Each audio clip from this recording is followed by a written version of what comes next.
I believe there's a real underrepresentation of people who have experienced trauma engaging positively in services, and we know that positive engagement has better outcomes. My organisation works to the NES Transforming Psychological Trauma Framework, and what comes along with that document is a training plan.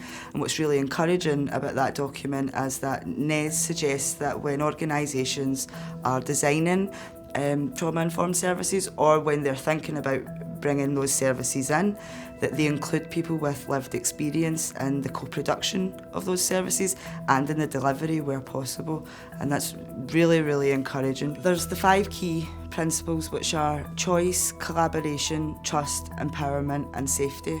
And there's, depending on your organisation, it really depends how you choose to implement those principles. There's different ways which you could. In regards to choice, you could offer people the choice of male and female workers where possible. You could also offer them the choice of where to meet, and possibly being flexible with days and times, and if people don't make appointments, giving them another choice to be able to make another appointment rather than just assuming that they've not turned up. Another key element of trauma-informed practice is collaboration. An example of that is offering people the opportunity to be parts of their care plans, empowering service users to take control back and be active participants in the service that they're receiving, and also offering places, relationships. Even your literature that you're designing needs to be thought of in a trauma-informed way. So when you're designing all these things, you need to do it with safety in mind. Another principle is trust.